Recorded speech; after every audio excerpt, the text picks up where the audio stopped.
Okay, we're going to change the oil on a 25 horsepower Yamaha. We're going to run through it pretty quick because I know your time's valuable and I don't want to bore you. And it's so simple. There's just a couple of things you need to know. One of them is that that's a 14 millimeter socket there on that drain plug. Now the manual will tell you to suck the oil out of the dipstick gizmo there, but I can't see that. So really just tilt the engine up, that way all the oil stays in it when you pull the plug out. You can see I got the plug out there. Now notice that the gasket didn't come with it, so you need to make sure that you fish the gasket out, and I'm going to do that with my finger here in a second just to make sure that you don't end up sticking another gasket on that washer. That's a crush washer, so I always put a new one when I can. Probably don't need to. The one that came off looks brand new, to tell you the truth. I don't really think 20 foot-pounds is enough torque on that crush washer, but that's what they call for, 20 foot-pounds. So we got the plug out.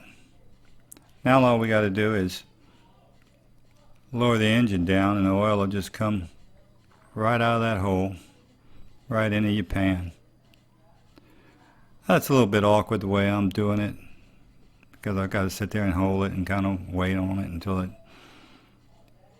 drips down enough to the point where I can just set the thing down underneath the engine and let it drip, drip, drip. A little bit of oil will leak down alongside your cavitation plate and whatnot, but that's okay, no big deal. So just drain it out like that and let it drip as long as you can stand it. So while we let that drip, we're going to go ahead and pull our oil filter out. I like to stick a rag down in the bottom underneath just in case you get a little bit of drip. But you can do it without really spilling any oil. It's actually pretty easy. It looks like it ought to come running out, but it doesn't. This filter socket I got isn't worth a crap. It slips on the end, so I ended up having to stick a rag inside of it just to kind of give it a little more friction. It's not that the filter's that tight. It is fairly tight though, but just needed something to get a little more friction on it. A rag usually works. I don't remember whether I got that socket from Yamaha or not. If I did, it's a crappy one. But that's a little trick there that works when you socket slipping on you,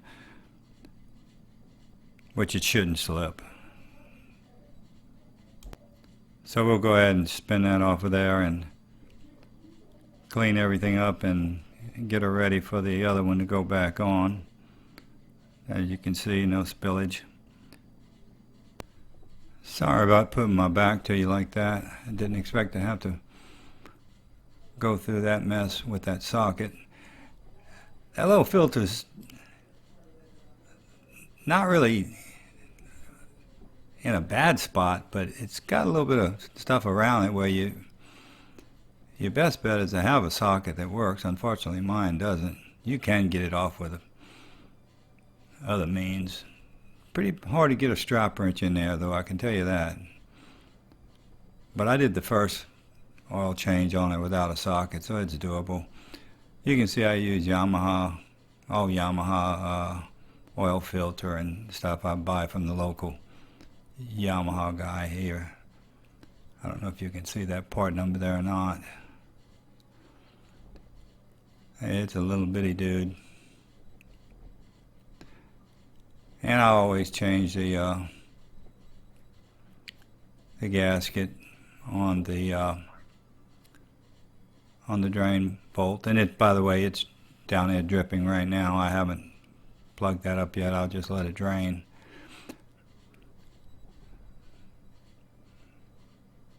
And there's the new one.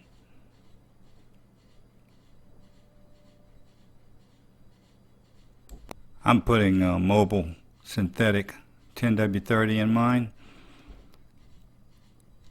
That's what I've been using since I first got it. It calls for 10W30, or I think you can even put 5W30, but I'd rather go with the 10 personally. I think you can put 10W40. The manual has all of those, but this is something right here that everybody misses on. They think that because that filter is in there sideways, you can't fill it with oil. But you really can. And no, you can't get it 100% full. But you would be surprised how much oil you can get in that filter by just adding a little bit, rolling it around like I'm doing there, and then putting more in it. And that paper holds a lot of oil. And you know, it probably doesn't matter on a little engine like that. The oil pump probably picks it up pretty quick.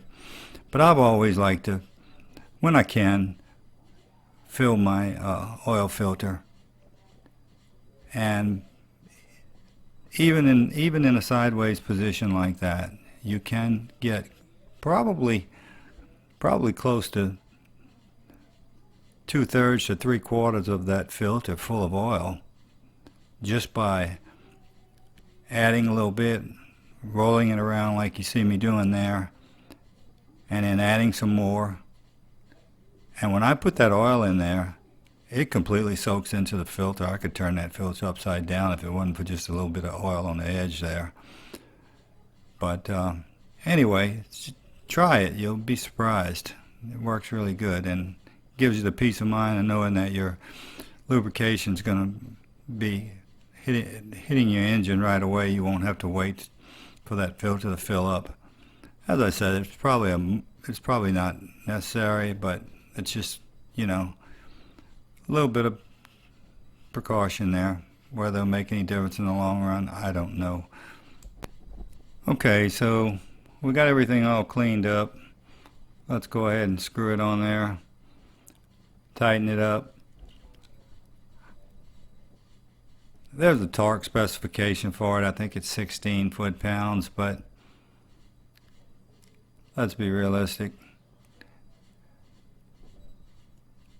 Just tighten the hell out of it with your hand, and it'll be fine. If my filter socket was working properly, I'd go ahead and torque it up just to see what it feels like. But in the end, I tell you, if you can just tighten it by hand like I'm doing there, an old 69-year-old man like me can do it, and I guarantee you it's not going to come off. I'm digging out my new crush washer there. There it is. Got it from the local Yamaha dealer. All those parts are pretty cheap. There's no reason to try to use anything but the original Yamaha equipment, other than the oil. I like the Mobil oil. I put synthetic. It's probably not necessary, but you know, we change oil on these things once a year, so yeah, I can sleep a little better at night if I know I got synthetic in there. It's only 1.5 quart capacity.